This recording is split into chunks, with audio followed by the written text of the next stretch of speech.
Welcome to The Explainer. Today, we're diving into what actually happens when massive historical mysteries and some incredibly dense theoretical physics completely challenge the bedrock of established science. We usually think of science as this perfectly settled foundation of facts, right? Well, today we are venturing way out into the territory of the unorthodox. We're going to look at how completely alternative models are being proposed to explain anomalies that mainstream science has, well, let's just say, severely struggled with. So, I want you to just sit with this question for a second. What if the biggest meteor impact in recorded history wasn't actually an impact at all? And digging even deeper into the physics of our universe, what if the speed of light simply isn't a universal constant? Just pose those questions to yourself as we set up our exploration today. We're looking at two highly unorthodox, deeply fascinating scientific models that are literally attempting to rewrite what we think we know. Here's our roadmap for this explainer. First, the Tunguska meteor mystery. Second, the asteroid skimming theory. Third, we're challenging established quantum mechanics. Fourth, isorelativity and the ether. And finally, number 5, hadronic mechanics and clean energy. Let's just dive right into the whole shebang. Section 1. The Tunguska meteor mystery. The 1908 Siberian anomaly. Imagine it's the early morning of June 30th, 1908. You're in the incredibly sparse taiga of Siberia. Suddenly, this absolutely blinding explosion just shatters the stillness. And the scale of the devastation here, it was truly staggering. We're talking an estimated 80 million trees completely flattened across over 2,000 square kilometers. For context, scientists estimated this was a 30 megaton explosion happening right up in the sky, maybe 10 to 15 kilometers up. That makes it the largest impact event in recorded history. But here is the massive, glaring problem. No impact crater was ever found. None.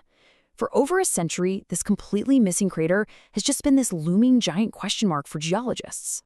Which brings us to Section 2, the asteroid skimming theory, and Daniil Krennikov's radical solution. To finally solve this missing crater mystery, astronomer Daniil Krennikov's team proposed a pretty wild model. What if the bolide never actually struck the Earth at all? What if it just skimmed our atmosphere and literally bounced right back out into space? To test this out, they ran supercomputer models for asteroids made of ice, stone, and iron. Now, an ice body, that would have entirely melted from the immense heat generated by the sheer speed. A stone asteroid would likely explode. Basically, air entering the small fractures under that intense pressure causes massive fragmentation. So that leaves iron. Iron is highly resistant to fragmentation, meaning it could actually survive this absolutely intense atmospheric skimming trajectory. According to the team's calculations, our culprit was likely an iron meteorite, maybe up to 200 meters in diameter. Just think about this for a second. It maintained an altitude of just 11 kilometers while traveling at a blistering 11.2 kilometers per second. It flew 3,000 kilometers straight through our atmosphere. And here's how they explain that total lack of a crater or large debris. At that insane high velocity, the asteroid lost mass solely through the sublimation of individual iron atoms. It basically vaporized iron dust into the sky. And that actually perfectly explains the strangely glowing night skies that were reported all over Europe in the days right after the event. Kind of makes sense, right? Moving on to Section 3. Challenging established quantum mechanics. Ruggiero Santilli's alternative universe. Okay, so we're pivoting now. We're moving from the macro-scale astrophysics of Tunguska down to a micro-scale paradigm shift. Physicist Ruggiero Maria Santilli presents a deeply unorthodox challenge to mainstream Einsteinian doctrines. Now, to truly understand the gravity of his departure from the mainstream, just look at this quote from Santilli. He states, "All experiments currently conducted in physics laboratories around the world are fully aligned with Einsteinian doctrines, which is organized scientific crime." Wow. Now, let me be absolutely clear here. In this explainer, we are completely impartially reporting on Santilli's controversial perspective. We are definitely not endorsing his claims. We're just mapping out his highly critical view of the mainstream scientific community, a community he believes actively suppresses any deviations from Einstein's theories.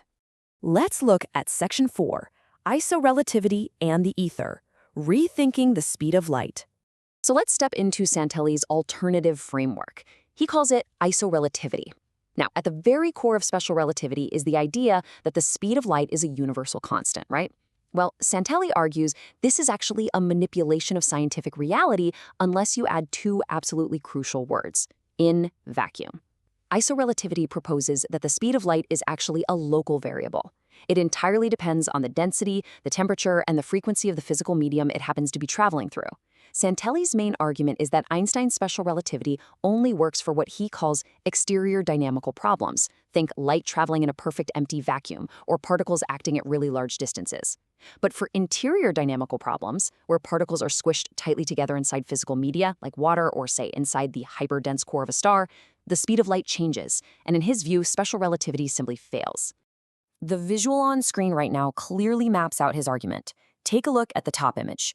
This is your traditional Keplerian system, like planets orbiting a sun, or an electron orbiting a nucleus at a massive distance. It has a clearly defined center. Special relativity handles this perfectly. But now look at the bottom image. This represents those interior dynamics we just talked about, like the inside of a planet, a star, or a hadron. The particles are insanely densely packed. There are no clearly quantized orbits, and there is a total lack of a Keplerian center. Santilli argues you simply cannot take the mathematics of empty space and apply them to the hyperdense interior of matter. It just doesn't work. So to make his new math work, Santilli completely revives a concept that mainstream physics discarded well over a century ago: the ether, or the universal substratum.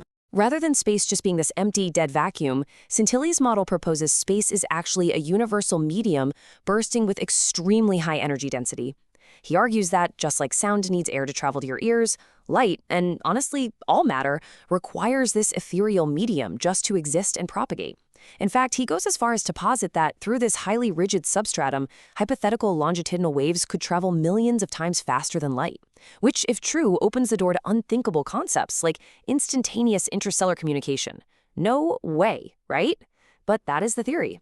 This brings us to Section 5, Hadronic Mechanics and Clean Energy. Inside the neutron. To mathematically prove all of this, Santilli literally constructed an entirely new field called hadronic mechanics. He needed it to explain what happens when particle wave packets are forced to physically overlap. Notice the deep mutual penetration of the wave packets shown here. See, standard quantum mechanics usually treats particles as these dimensionless point-like objects, where interactions just happen at a distance.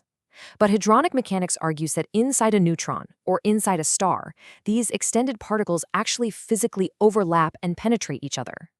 We're talking about contact, zero-range, highly nonlinear interactions. Standard Hamiltonian mathematics simply breaks down at this point. That is exactly why Santilli had to invent his new isomathematics, just to calculate them. Let's trace the steps of how this actually applies to the real universe. We'll look specifically at how a neutron is made inside a star. Step 1. A proton and an electron synthesize into a neutron. Okay, simple enough. Step 2. The rest energy of a neutron is actually 0.78 mega-electron volts larger than the combined energy of the proton and the electron. So this synthesis requires 0.78 MeV of quote-unquote missing energy. But where does that energy come from if the particles are just at rest inside a dense star? Well, step 3. Santilli's deeply controversial model proposes this energy is drawn directly from space itself, from that universal ether we talked about. He completely, flat-out rejects the standard quark and neutrino models here, arguing instead that the universe has a built-in, natural mechanism to extract massive amounts of energy straight out of the ether. So what's the so what here? What are the actual implications of this alternative physics? Well, according to Santilli, they are industrial and they are literally world-changing. If his mathematics are right, it completely eliminates the need for standard quark models, and it replaces neutrinos with longitudinal impulses through space that he calls etherinos. More practically, though, it suggests we can unlock fundamentally new, completely clean hadronic energies by extracting energy directly from the mechanisms inside individual hadrons.